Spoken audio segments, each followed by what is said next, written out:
Hello everybody, this is your boy Xbox David coming at you from Two Old Dudes Gaming. Bringing you the review of Sonic Adventure. Came out $99.99 in America for the Sega Dreamcast. I am playing on the Xbox 360 version through backwards compatible on my Xbox One. I do have the, the original version on my Dreamcast. Don't have a converter for my Dreamcast to hook up on to my HDMI, looking at getting into that. But wanted to bring you this classic review of this great game. Amazing game. I love it. One of my all-time favorite Sonic games. The first time Sonic comes into 3D, no, Sonic 3D Blast does not count. And the little overworld in Sonic Jam does not count. Now, the reason why this game is so memorable is, as a die-hard Sega fan, I had my Sega Saturn, but no damn Sonic game.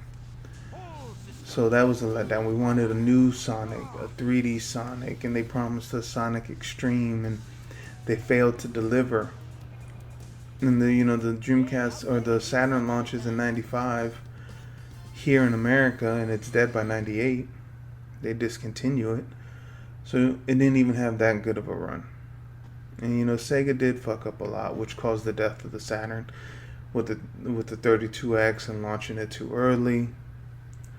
Getting shut out by Circuit City and KB Toy stores, being hard to develop for, so it dies.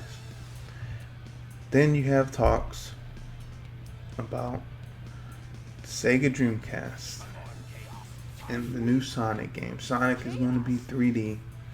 Sonic is going to be on par with Mario 64, Sonic's biggest rival. So then it launches, and I get it.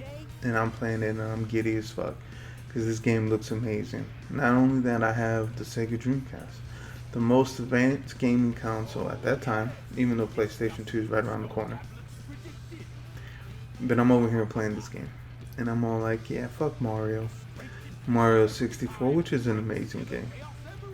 But I got Sonic, and Sonic's in 3D. Sonic looks better. Sonic's faster. Not only is Sonic just going from stage to stage to stage, he has an overland that you have to actually do to progress the story. So you have to get your boots so you can get your Lightspeed Dash. You have to get the bracelet to help you with your power up. It shortens the time to recharge your Lightspeed Dash. And you have to do it to unlock other characters to play their version of the story. Then you have to use it to unlock the next level. At this time, that was groundbreaking for a Sonic game. You start off, you have a boss battle to begin the game. You have the homing dash, which was new at the time for a Sonic game. Then you go into the very first zone, Green Hill, I believe. And there you are. The beach is beautiful. You're running down the beach, you're killing enemies, you're bouncing off the springs. You hit a bridge and an orca comes out. And now you're running from the orca. Experiencing that the first time I ever did was downright amazing. Then after that, you hit the little ramp and you fly in the air and you see the light, the texture work, and the details, and the graphics are just so beautiful. And you're all like, yeah, Sonic is back. Sonic's going to retake the throne. Come to find out, a few years later, Sonic ends up on the damn Nintendo GameCube. But that's neither here nor there. But, so you do that. You beat that game, and then, hey, there's a cutscene telling you about a story, and you have to go to a whole different area on this overland hub world to progress the story. Boom, boss fight. Talk to Tails. Oh, get something, enter your next stage.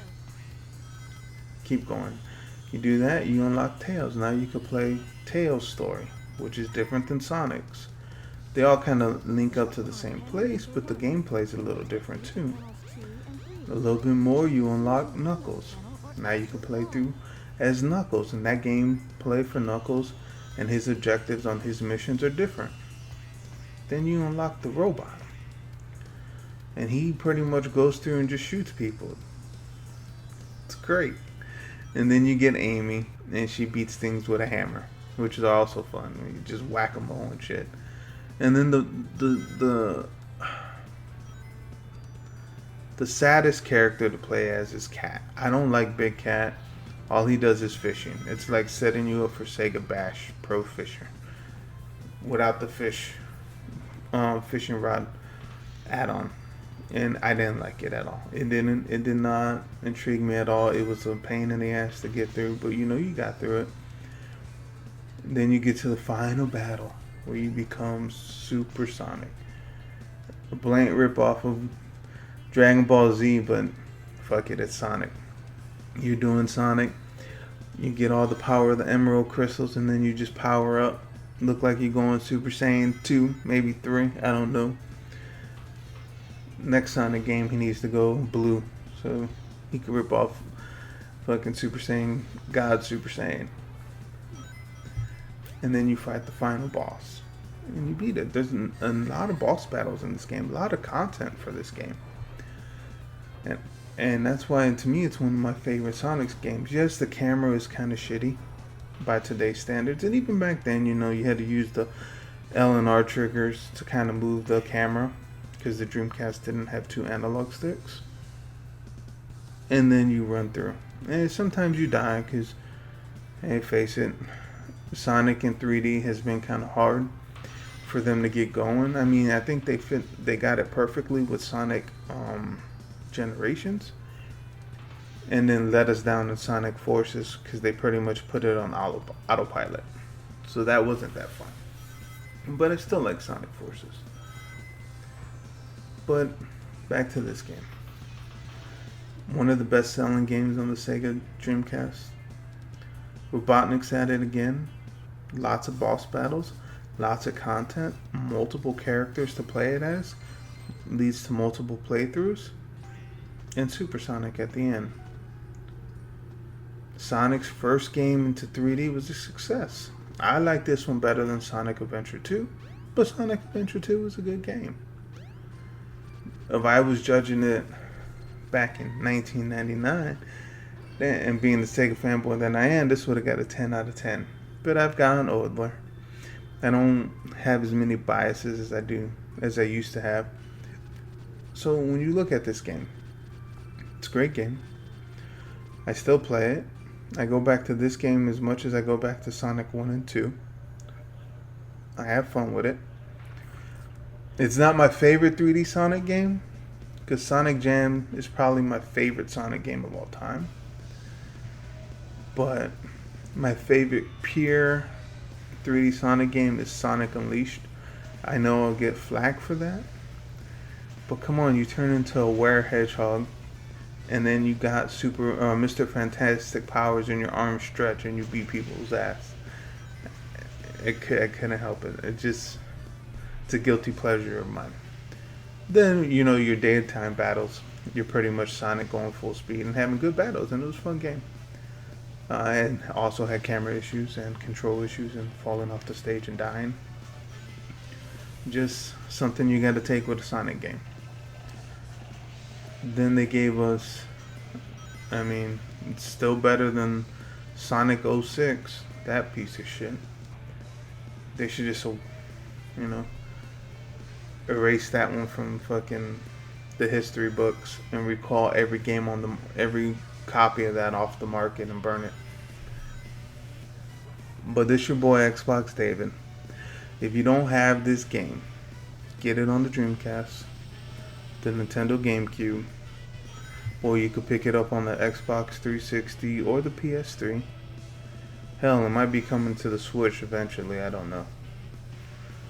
But I'm playing it on the Xbox One through backwards compatible. It's definitely a must buy. It's $15 or something like that for this version. You could spend an extra $15 and get the DX version added on top of it, but I don't see no point in that. I am going to give this game an 8 out of 10. Definitely a must buy. The younger generation needs to play this game to experience the Great Hedgehog in his first 3D masterpiece. Peace.